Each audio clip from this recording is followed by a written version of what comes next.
In this chapter, I shall reveal one of the worst contricts ever perpetrated upon the followers of Muhammad and the world by the exegetes of Islam. The fact that the expression Ar-Rahman was not and is not a characteristic, compassionate, most gracious of Allah, but was and is the actual name, not an adjective, of the supreme God of the Yemen.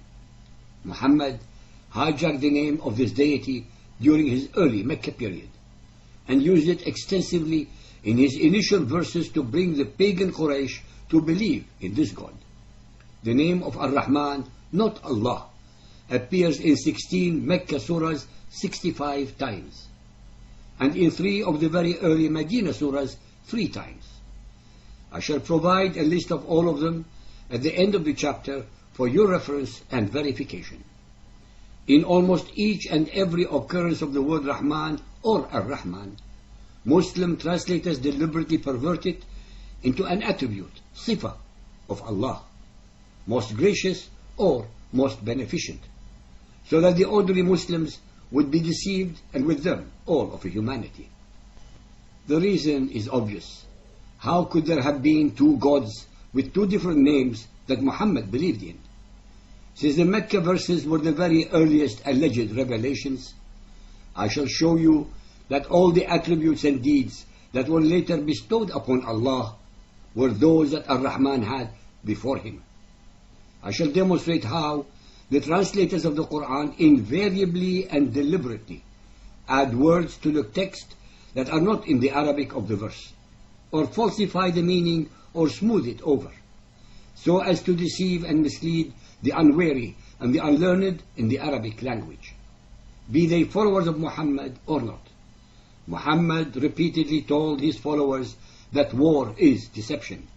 Hence, considering the fact and reality that Muhammadan Muslims are at war with 80% of humanity, all Christians, Buddhists, Hindus, Jews, Zoroastrians, atheists, animists, pagans, etc., they hence must use all manner of deception and subterfuge, with utter contempt for facts and reality. I shall start with the very remarkable Surah Ar-Rahman, 55. Al-Rahman, Allah most gracious. It is He who has taught the Quran. This verse clearly indicates that it was Ar-Rahman who has brought down the Quran and not Allah. All the verses which follow describe Ar-Rahman's deeds, attributes and alleged revelations to Muhammad. Not once is the word Allah mentioned in this surah of 78 verses. He has created man. He has taught him speech. The sun and the moon follow courses computed. And the firmament has He raised high, and He has set up the balance. It is He who has spread out the earth for His creatures. He created man from sounding clay like unto pottery, and He created jinn from fire free of smoke. Only in Muhammad's Quran are jinn, demons, created with humanity and are parallel creatures, though invisible to them. He has let free the 2 bodies, Bahrain, of flowing water meeting together. I would like to read to you what the translator of this Quran, Abdullah Yusuf Ali, one of the best on this subject, explaining this verse and the following using convoluted logic with deliberate deception and misrepresentation of the facts. Maraja literally let free or let loose cattle for grazing. Bahrain, 2 seas or 2 bodies of flowing water. For Bahr is applied both to the salt sea and to rivers. But the wonderful sign is that the 2 bodies of water, though they pass through each other, remain distinct bodies with their distinct functions. Salt and sweet meet together, yet keep separate, as if there was a barrier or partition between them.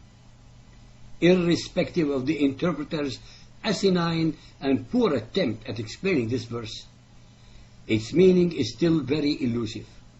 Most important of all, the interpreter has deliberately misrepresented the meaning of the verse, because the Arabic clearly states he mixed maraja, the 2 seas, Bahrain, meeting together يلتقيان.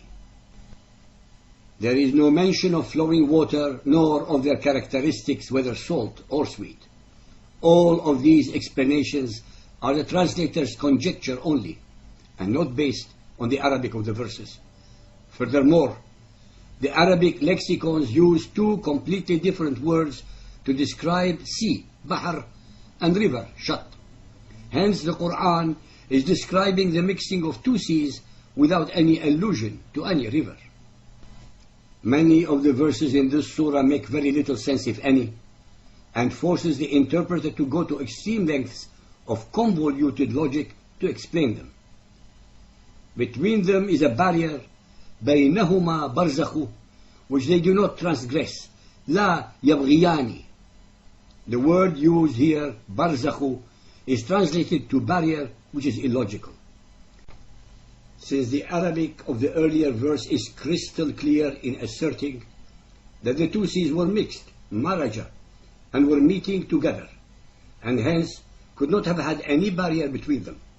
Most relevant of all is the fact that this word barzakh did not exist in the Arabic language prior to its sudden and unique appearance in 3 verses in Muhammad's Quran. It is also a fact that the Muslim lexicons venture no suggestion as to its verbal root, and are unable to quote any examples of the use of this word in any Arabian old poetry, and obviously seek to interpret its meaning from the material of the Quran itself. Most modern linguists agree that it is originally a Persian word, parasang, meaning a measure of land or of roads. But for such as fear the time when they will stand before their Lord, there will be 2 gardens, Jannatan. In them will be maidens chaste, restraining their glances, whom no man or jinn before them has touched, يَقْبِضَهُنَّ. Only Muhammad's Quran promises physical and not spiritual female companions for sex. To those followers of Muhammad who are predestined to the gardens, because they died in jihad, slaughtering, plundering, raping, and enslaving unbelievers. Neither the Hebrew Bible nor the New Testament ever associated such eroticism and physicality in their concept of the afterlife. Companions hurun restrained as to their glances in goodly pavilions, whom no man or jinn before them has touched, yet mezahunna. Blessed be the name of thy Lord, full of majesty, bounty, and honor. Without many of the explanations that are added above, any reader of the Quran should realize the incredible repetitiveness of the Quranic verses and their total lack of logic and clarity of thought. Muhammad's Quran, as a product of his twisted mental secretions, is obsessed with sex, fear, hell, submission, torture, and more sex. Muhammad's Quran, as we have proven in over 275 unchallengeable videos, contains no salvation, spirituality, compassion, or redemption. Another revealing example, Al-Isra 17.110. Say, call upon Allah or call upon Ar-Rahman. By whatever name you call upon him, it is well. For to him belong the most beautiful names, Al-Asma al-Husna. In crystal clear Arabic, the Quran asserts that both Allah and Ar-Rahman are names of gods, Asma. Allah was the name of the supreme God of the Kaaba in Mecca, and Ar-Rahman was the name of the God of the Yemenites. A further example, Al-Furqan 25.59, He who created the heavens and the earth and all that is in between in 6 days, and is firmly established on the throne of authority, Al-Rahman. Ask thou then about him of any acquainted with such things. When it is said to them, adore ye lil-Rahmani, they say, and what is Al-Rahmanu? Shall we adore that which thou commandest us? And it increases their flight from the truth. Ladies and gentlemen, please be aware that the items between square parentheses are actually the false translations of the Arabic verses, since the name Allah is not mentioned but Ar-Rahman is. This particular verse is pregnant with meaning because the Quraysh, Muhammad's tribe, do not believe in Ar-Rahman, the god of the Yemenites, and are challenging Muhammad as to why they should adore this god instead of Allah. I shall now address the surah that contains the name of Ar-Rahman the most. Surah Maryam 19 with 16 such references. Maryam 19.18. She said, I seek refuge from thee. Bil-Rahmani, come not near if thou dost fear Allah. قالت إني أعوذ بالرحمن منك إن كنت تقيا. Anyone who understands the Arabic language should be disgusted at the utter contempt with which the translator attempts to deceive the readers. The name of Allah is not in this verse, but that of Al-Rahman is.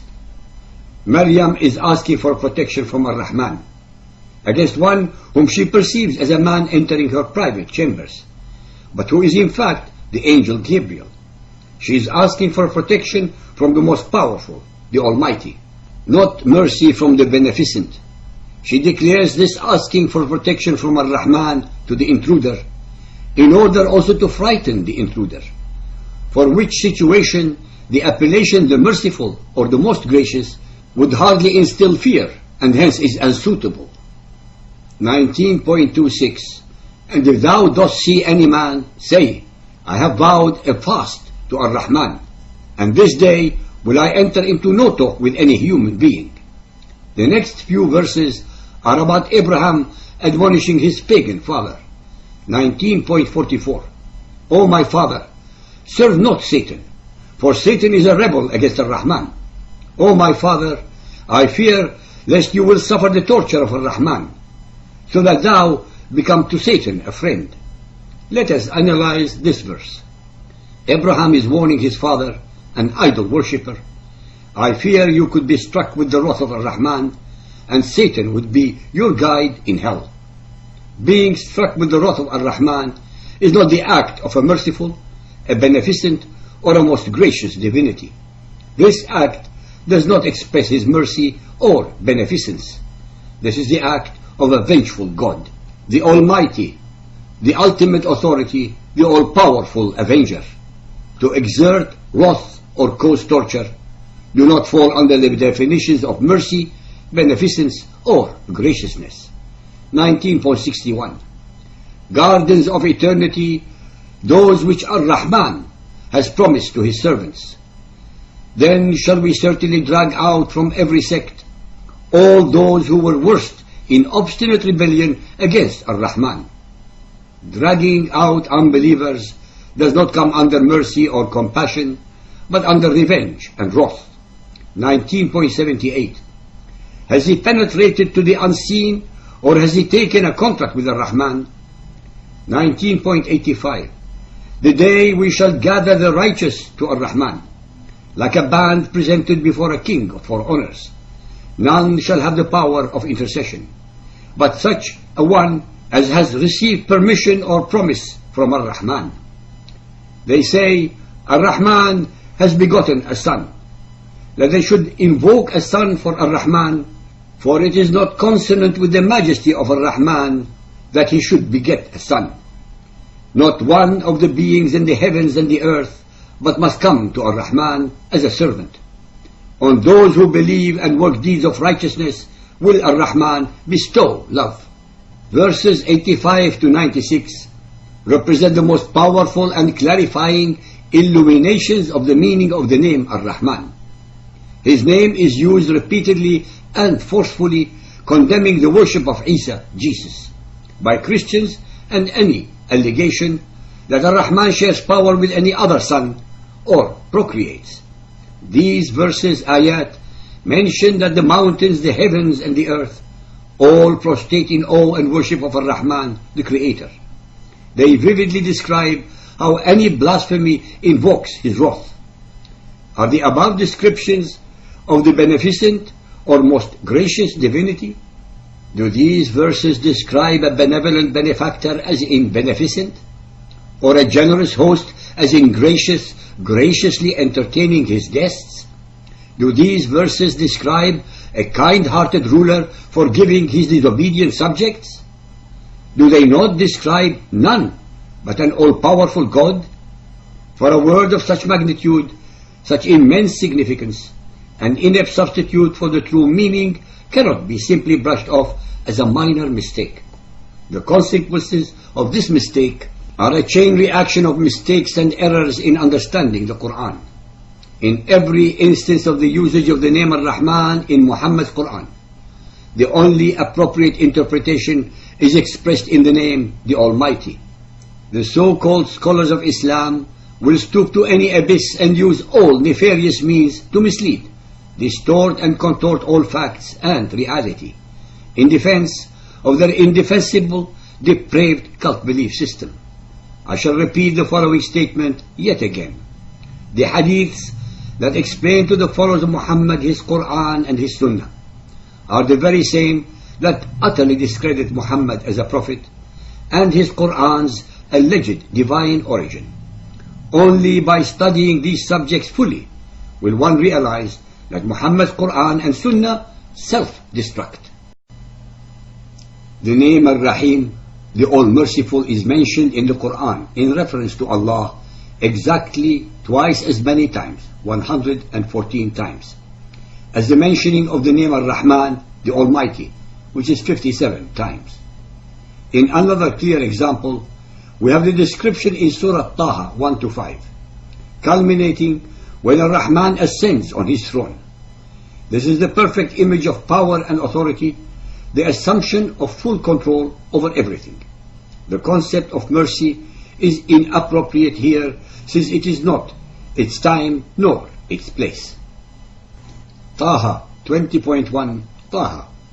We have not sent down the Quran to thee to be an occasion for thy distress, but only as an admonition to those who fear Allah.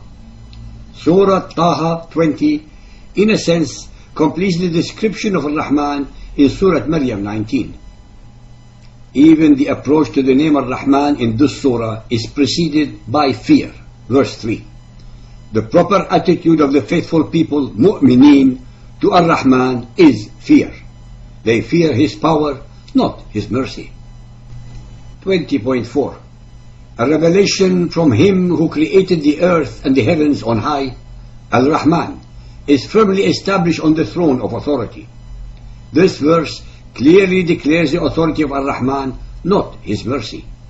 Please remember yet again that the expression Allah most gracious is deliberately misleading, since only the name of Ar-Rahman exists in almost all of these verses.